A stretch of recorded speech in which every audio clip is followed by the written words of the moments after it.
Welcome to Spotlight on the Arts.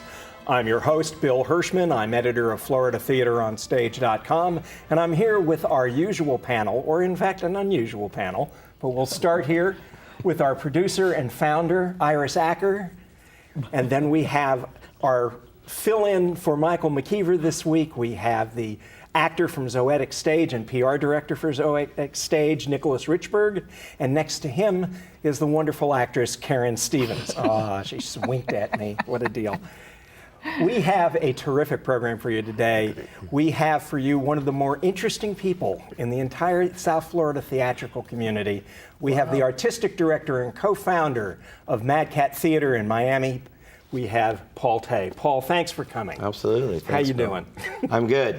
The other founder is myself as well. I know. There's two personalities, There's one Paul theater company. And Tay. Exactly. There are some people who don't know Catz Theatre. Tell a little bit about how you're now in your 14th, moving into 15th time frame here. Yes. Talk about how you got this thing started, what the mission of Mad Cat is. Mad Cat became into its entity by sitting around in my brain for a while. And eventually it had to pass, much like a kidney stone. And it came out in the form of this theater company called Mad Cat. And really what it is that it's kind of a hybrid of theater. I really wouldn't necessarily say that we're a traditional kind of theater company that picks plays based on what their previous success or failure was, or does subscriptions, or has some kind of overall business plan of how are we going to succeed. It's really much more a spontaneous, in the moment type of theater. Give some examples, some of the work that you're very proud of, that you think are indicative of the work that you've done. Well, I think one of our more recent pieces that we premiered last year can I say last year? Yeah. Last year. You did. The past. We did at the South Beach Comedy Festival, we did a piece called, I can look at all of you too as well. You can. That's fantastic. Hi, how are you? Good to see you. We did a piece called Gerald Ford's Super Freak, and it was a piece that was written by myself along with company members Jessica Farr and Theo Reyna. And that piece came out of a conversation that we had about where we are with Barack Obama and how we're a very polarized nation right now and the problems that he has to deal with on a daily basis. And I said, but if we talk about that, it's old hat and everybody knows that, why should they come out and see it?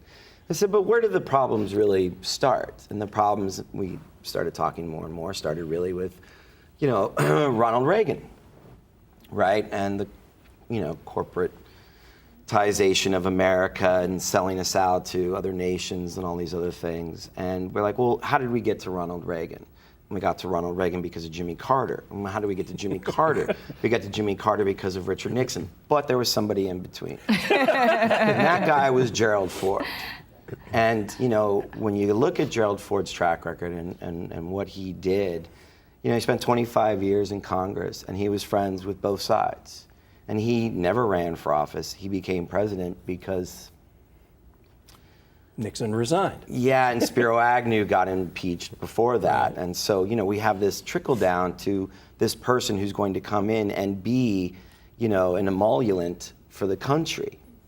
And his wife, Betty, was this outspoken women's rights, hardcore liberal, open about her drinking problems, her depression.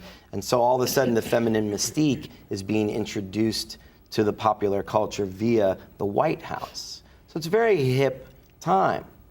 And I thought that's actually more of what's kind of really going on now. But in order to tell that story about now, we need to kind of go back and look at that and how we got to now. So that comes out of a discussion and a need. And so then we think, okay, well, we need to do a play then about this. And so that's kind of really more how we come up with what we're going to do than actually like looking at plays or going, somewhere and seeing stuff. Now, that doesn't mean that we don't read published scripts or scripts that are submitted and say, we're going to do that. But how the shows come about is kind of catch as catch can. In the Is there moment. an ethos that you're approaching, a mission statement of this is the kind of work we want to do, or this is what we want to achieve with our work? What is it that you want audiences to come away with? I think the main thing that we hope when people come to see a show is that they allow themselves the time to process the information and let it kind of hit them like a wave and not really feel like they have to judge it or claim it or box it or reject it or name it or tag it or label it, but just let it happen. And then afterwards, digest it and see how it makes you feel.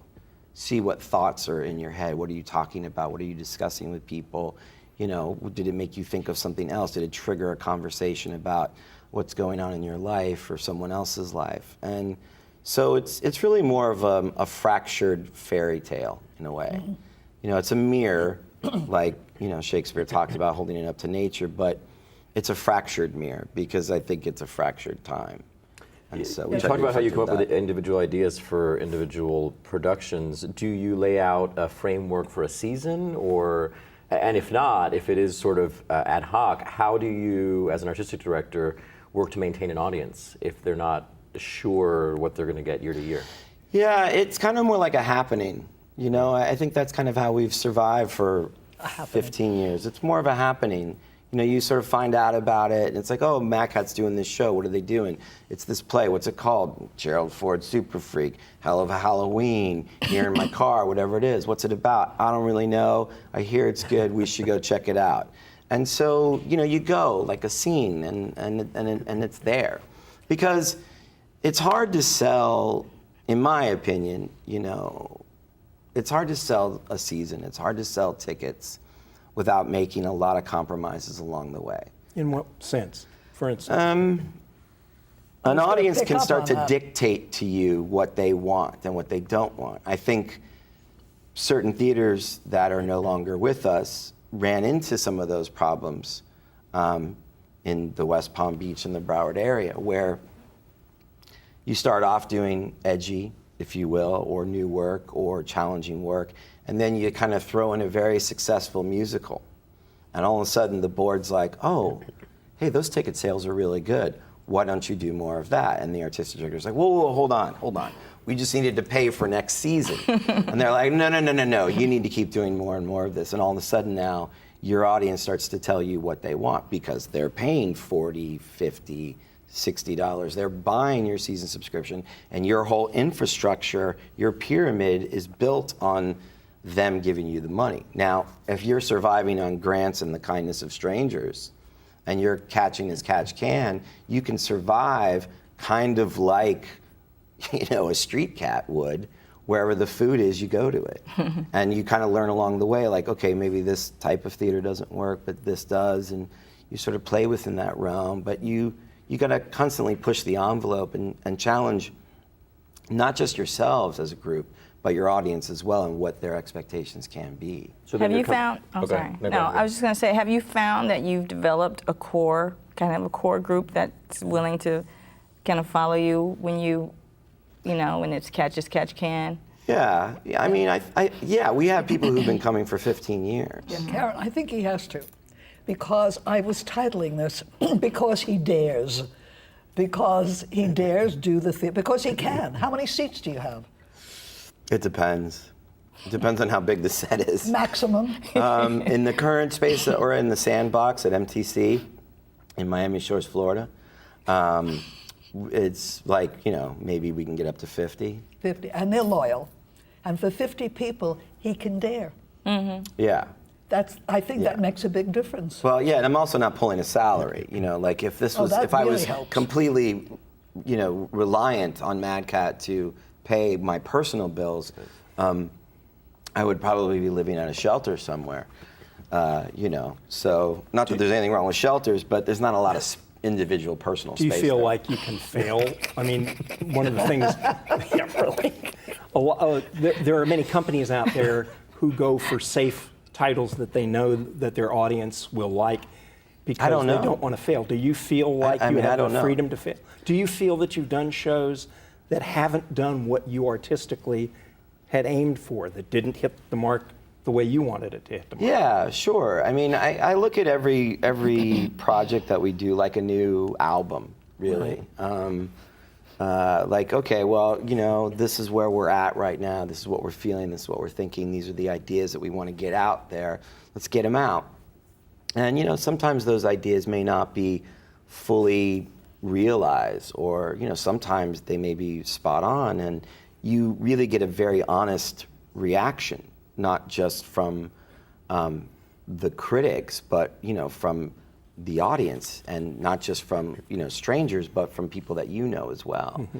I can also tell too, like when we pick certain plays and who does come. Like we just did not too long ago in the not too distant past, we did a production of Neil Simon's Star-Spangled Girl. That's right. That's what it's called. That's an impression. Yeah, you know, and a lot of that is like, yeah, it was about, you know, like, well, why not?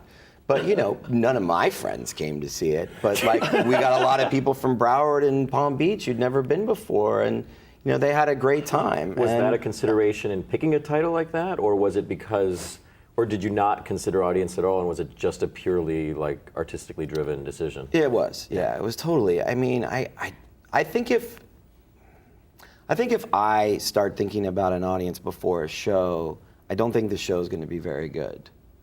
You know, I think then you're producing television shows, not talk shows, but, you know, like network stuff. And there's always a compromise and a catch along the way. And, hey, we got to get that person in there, and we got to get this agenda across. And, you know, like sometimes I look at certain seasons at certain theaters, and, you know, it's what I kind of call schizophrenic programming.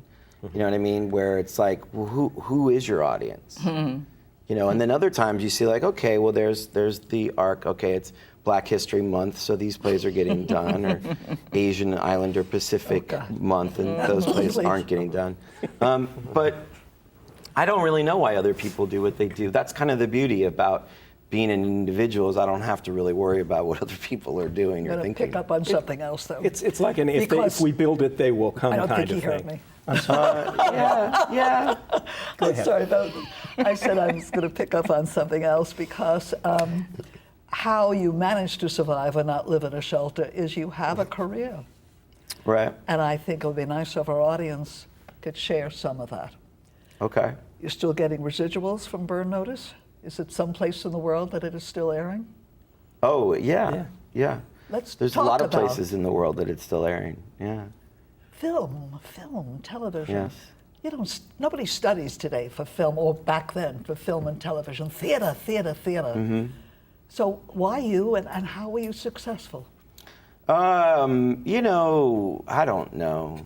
You don't know. I mean, how does anyone really predict success? I mean, I look at it like this. You're either really, really, really good looking, right? And the camera just picks you up and is like, oh my God, that person is so good looking. I will believe whatever they say. They need to be on TV. They need to be on film. There are those people. I am not one of those people. You know, I'm somebody who got there because I fill a void. Like when they can't find somebody that looks like me, they cast me. Normally every role that I've ever booked in anything on TV or film has been because they couldn't find what they were looking for. So I'm kind of proud of that I break a mold. Although man buns are pretty popular right now, to be fair. Yeah. That's what I hear. That's what I hear. Well, let's talk. You know, about it's really more of a samurai look, but I know what you mean. Do you have any sense? One of the things that fascinates me is that since I travel through all three counties, do you think that what you're producing somehow has an extra resonance for Miami-Dade? I can't imagine Mad Cat operating in Broward, and certainly not in Palm Beach County. Do you think that's accurate? I mean, is there something that's going on in Miami-Dade with the audiences? They're more willing to be adventurous? I don't think so. I think that, you know, I think the Tricounties are much more connected than we think. I mean, you know, I grew up in Broward, and you know, I've seen a lot of growth and development in Broward County in the amount of time I've been walking around. And I think the new wave of theaters that have popped up in Broward County over the last 3-4 years is a sign that things have changed. Like Thinking Cap and we've got Infinite some- Abyss. And Yeah, Thinking Cap is fantastic. I mean, they're totally pushing the envelope, and they're a lot of fun. And then there's all these like really strong, big musical theater companies. I recently went and saw a production in the not too distant past of Bonnie and Clyde over at Slow Burner, and I'd never seen them, because they kind of happened while I was living in LA.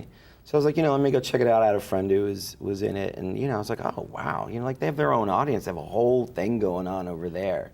That isn't my audience per se. Right. It could be, but I just think that as a society, we're breaking down barriers every day. And I think that as an artist, that's really my function in life, is to not really deal with barriers. I mean, we all have to deal with them, but then finding a way to kind of make it so that it's universal. Like, I just saw Choir Boy not too long ago, right? And I actually had the honor of teaching Terrell McCraney for a year, and like to see his work up there on the stage and what he's talking about, and it's very, I think, autobiographical. And yes, you're watching a story about a young black man, but after a while, you're just watching a story about a human being. You're not thinking about color or sexual orientation. You're just thinking about life and humanity and what it means. And I think when you walk out and you're moved and you look at the audience, and not that many people in the audience may necessarily directly relate to what that story is, but they do on a universal level, then the job has been done and the point has been won. And I think that you're trying to do that. Good. Yeah. I appreciate that. What you just said, too, about color didn't exist as far as that. Well, I have to agree with that. But I want to get back to Paul Tay. All right, let's do it. Oh, good. I'm Wherever embarrassed. you I don't want. have the list of the many television shows and films that you've done. I did, and with all my papers, I don't have it. So can I embarrass you into saying a little bit? I don't know. You can try to embarrass me. Go. Let me do it. Good. Name a few, besides Burn Notice. Well, I was on a Disney show for a while called Zeke and Luther. I was on a Lifetime show called The Protector, because when you think of Lifetime television, you definitely think of man buns. And I did Franklin and Bash, did CSI Miami. I did. Transporter? Transporter 2. Thank you, Karen. Marley and Me. Most of this was while you were living in LA, right? No, it was both. It was both. Yeah. Okay. I mean, I was able to get enough work here doing TV that I was able to quit teaching and totally was making my living off of acting, paying all of my bills, surviving, going out and doing stuff. And then I was able to take the career that I had developed here and catapult that to LA, where I was able to get representation. And I have representation still in New York and in LA, which I feel really grateful for. I think when they want Paul Tay, they want Paul Tay. Yeah. You've created an image, Yeah. and when they need you, you're there. Yeah. And I think it's working for you. are those Thank you. opportunities still in South Florida now, in whatever year you're seeing the show in right now? Well, I think it all depends on the governor at the time, Money, money, money. Are those what it gets opportunities, down to. as we speak, are those opportunities there? Is there enough casting going on here to? Yeah, I don't know. Florida seems to not really understand. I don't think Northern Florida really understands what South Florida is all about, and that we don't have factories here. Okay, our incomes, our livelihood is based on tourism and selling the image of South Florida, and nothing sells the image of South Florida better than a really good-looking TV show. I mean, the reason why people come to shoot here, other than that they want to get out of New York or bad weather, is that we have incredible skies. And so for lighting purposes, like if you watch a show like Burn Notice or Miami Vice or The Glades, they all have a certain color to it that is natural. And in LA, the air quality and the lighting is so poor that you have to filter everything. So it all has these kind of blues and orange hues to it, which is why they don't like to shoot there outside for television so much. So, I mean, there's always the potential, but it's, you gotta have vision. Well, I think our audience understands why Northern Florida has something to say. Of course, the governor. But right now, we're suffering. And I said, money, money. Can you explain what's going on as far as why they're not filming here? Because the incentives aren't here. The governor. Incentives, that's the word. Yeah, the governor cut the incentives. Financial incentives. Like New Orleans, right? After they got slammed, their mayor got together and said, we need to rebuild this city, and TV and film is flourishing in New Orleans, and as well as Atlanta, which has become a hotbed and a mecca. The South is big. I was just in Nashville over the summer. That's an awesome city, very culturally pumping right now. The South is new because people can afford to move there, they can afford to live there, they can find jobs, land is cheap still. It's a new frontier. I want to mention Ann Kelly, very important name with Catz Theatre. She has so much to do with the success of it. Yes. I'll let you praise her. What is her role in the organization, and what has she done to keep it going? It's like, if you're really good at everything, you're probably not good at balancing all of that, right? You just can't. And if you're not good at something, you find crutches, you find ways to fix those problems, you find solutions. Who do you call when you have problems with certain things? If your plumbing's busted, you call a plumber, right? Right. Well, if you need someone to manage the books and keep finances going and keep the public image happening, you hire someone like Ann Kelly to come in and be that individual. It's interesting because Ann and I were friends. We met through Summer Shorts, and then she just started showing up one day. And she just never left, it was just that easy. It was like, she's like, what are you doing? I'm like, well, we're doing this play. She's like, do you need any help? And I was like, yeah. She said, well, let me do that. And I was like, okay, great. And then I could do something else. And then it was like, well, let me do that. And I was like, oh, okay. And then she did that. And then so, it just kind of became like, all right, well, you do those things and I'll do these things. And, it was really not any more complicated than that, Do you think that South Florida audiences are being challenged enough? I mean, is there, you know where I'm going? I mean, is there anything we need more of or less of, for that matter? Well, I need to make sure that more people see the work that we're doing, and that's my goal for the next 5 years. Is to how can I raise awareness of my company? I was outside of theater not too long ago, and I was talking to a recent graduate of one of the colleges, and she didn't know I existed. She didn't know Mad Cat existed.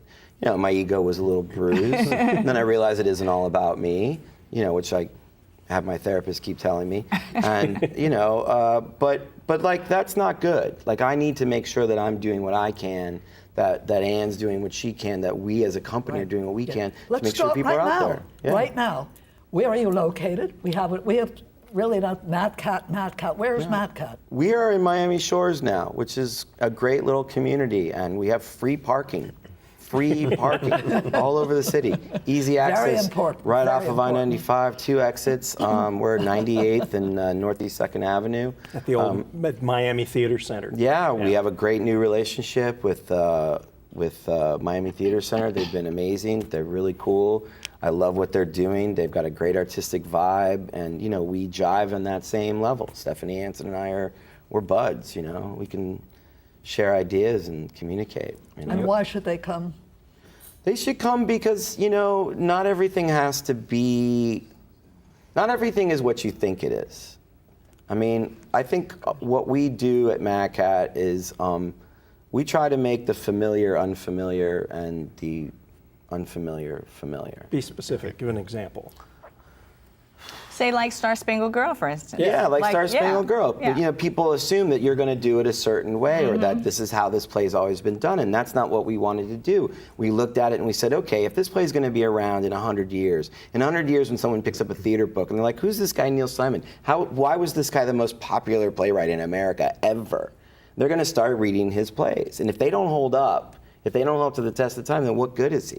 What has he given us? So I felt like it was time to sort of, create an excavation site and, dig up this play and, shake off the dust and find out, if we set this play in the future and don't change a word, does this still hold up? Will people have something to say about it?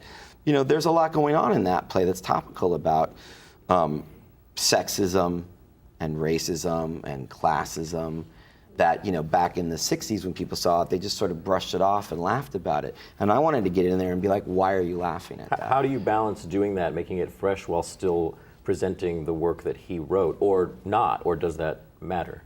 Yeah, I mean, you're still telling the story. I mean, at the end, it's still about opposites attract and this love story. But to me, one of the criticisms about the play that was written in 1966 was that the characters are shallow politically. And I'm like, well, that's everybody today who's under 30, isn't it? Whoa. So let's talk about these people who are shallow. Like, I feel like a lot of new plays that keep getting written are about people who are really smart. They're geniuses at everything. So we just sit in the theater and we're like, oh my God, look at those geniuses. But what about common folk? You know what I mean? What about people who aren't geniuses? Like, don't they have a life, or is that only for reality TV? Well, one of the things we want you to do is to come see Mad Catz work, because nothing we've said here in the last half hour can communicate the inventive and creative ways that you guys reinterpret work or take new work like the fashion designer show. What's your website? The website. Our website is www.madcattheatre.org. But you have to see it to understand it and appreciate what he's doing. Right. I mean, like, we've got a show that we're going to be doing at some point called Earthquake that Jessica Farr wrote. And it's all about a playwright who won a Pulitzer in the 90s and was really relevant and is no longer relevant and is trying to get this new play produced on Broadway. And they tell him, well, you got to create an event. And so it's an earthquake. Like that. Well, as I said, you should go to see Mad Catz. You should go to see all theater in South Florida. We have wonderful work all over the place and all over the spectrum.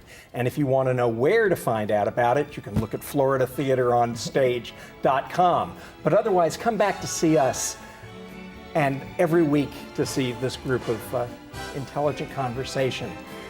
Thank you very kindly. We'll see you next week.